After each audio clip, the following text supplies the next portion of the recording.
We want to introduce you to our rock hard 4x4 stubby front bumper with lowered winch design. Now this lowered winch design does require the relocation of the vacuum pump. It has 1-inch D-ring mounts and also has square cutouts down here on the lower side of the bumper.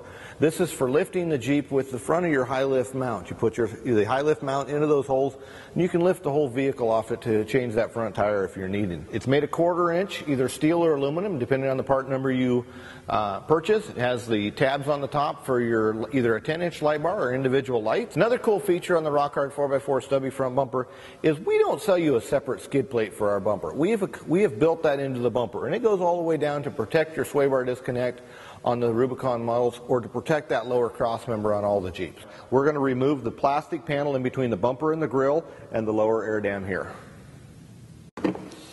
Sometimes removal of these plastic plugs can be a real big bear. If they strip out, what I do a lot of times, I will actually just go ahead and drill the center of the plastic out. Next, what we're going to do is after we've removed the plastic plugs here on the top on both sides, it's kind of tough to slide this out and get it to the side. Now, what we do sometimes is you can actually pull up on this and remove it in between the bumper and the grille. What we're using here is an 18mm socket with a 3-inch extension. And it works really well to remove your front bumper or to loosen it to bring it forward.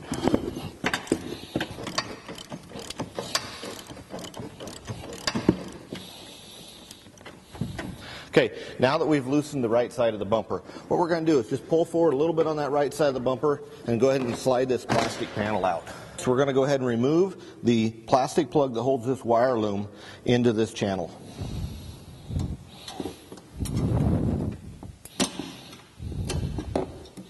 We'll just leave that there.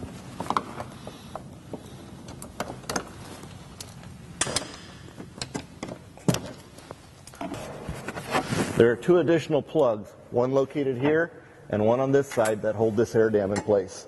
When you remove the front bumper, there is 4 wire ties that hold the factory fog light wiring on the inside of the bumper. We want you to go ahead and clip those wires as we'll demonstrate here.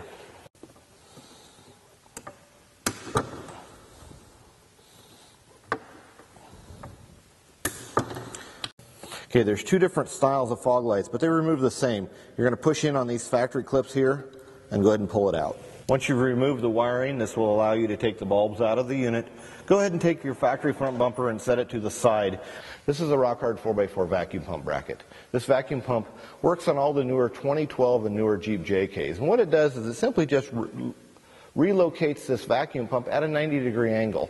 So what you've done is you've simply turned it to accommodate for the larger winches sitting lower in the frame. Now, if you're using a flush mount winch that sits on top of the bumper, it's not needed. But if you are going to drop the winch down in the frame to allow more airflow going into your vehicle, you're going to need the rock hard 4x4 vacuum pump bracket. Now we're going to go ahead and tighten the vacuum pump down to the rock hard 4x4 bracket. This will be done using a 10mm end wrench and a 10mm socket and ratchet. These are mounted with rubber, so you don't want to over tighten. You just want to tighten them down so that they're good and snug. Next, we're going to go ahead and mount this bracket to the factory bolts here, and that will be done by turning the vacuum pump at an angle here, sliding it in between the transmission line and your sway bar, and we'll go ahead and mount that to the factory holes here. Now, we've ran into some changes here.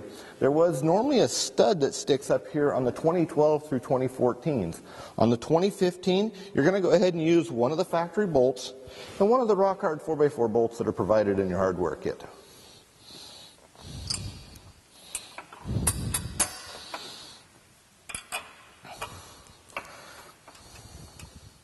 Go ahead and tighten those down using the 10mm socket ratchet. Now, depending on the winches you're installing, a lot of the winches you don't need to remove this tab, but if you're running a power plant or some of the larger winches, it is going to be needed to remove the edge of this here. You can do that with a hacksaw. Now we're going to go ahead and show the installation of the rock hard 4x4 lowered winch stubby front bumper. And the way you can tell if you have a lowered winch is you'll notice that the winch plate is mounted lower in the bumper and that there's a hole in the front of the bumper for your fair lead and for the cable to go through. D-ring mounts go all the way through the bumper and they're welded on both sides and they're 1 inch. The bumper is constructed out of 1/4 inch material. The winch plate is braced internally. It has the multiple patterns for your different winches that are in the market. Also features light tabs that are built onto it. Now let's go ahead and install this. We're going to set it on the frame. Now we have already installed the vacuum pump bracket. Whenever you're using a lowered winch bumper, you need to install a vacuum pump bracket which just rotates the vacuum pump at 90 degrees and gives it clearance for the winch to sit lower in the vehicle. That's on 2012 and newer Jeep JKs. Now we're going to set this on the end of the frame. Okay. Once we set it on the end of the frame, it'll pretty much stay there. We offer two different spacers that come with the bumper. These spacers go on the inside of the bumper, between the end of the frame and the bumper. This spaces it out from the frame. Now, on normal installations, you're going to use just the long one. There is a couple odd winches in the industry, and they're normal importing winches that require the use of a combination of both of them. The bolts are long enough to accommodate the lengths of the longer spacer when you need the extra. Almost all installations are just going to require the longer one. You're going to go ahead and put those in the inside, put the bolts through, put the nuts on the back side. We're going to go ahead and do that now.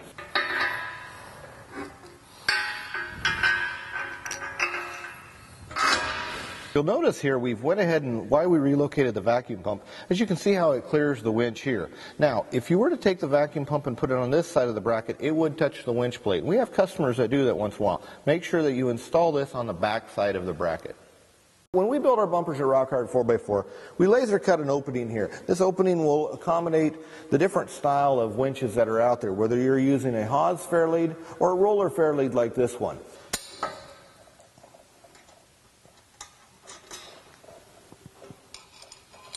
Now we're going to go ahead and install our winch. Now on the Rock Hard 4x4 winch plate, there is two bolt patterns here.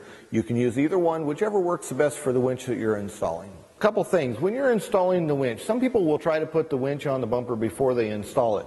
You can, as long as it clears the end of the frame rails. That depends on the brand of winch that you're using and the model number. For this particular one, we went ahead and reached underneath and installed the 4 bolts that hold the winch in place. Now that we've installed our winch, we want to finish our bumper off. We're going to go ahead and install our lights here on the brackets that are already welded onto the bumper. Now you can use individual round lights, individual square LEDs, or a setup for a 10-inch bar light on our front bumpers.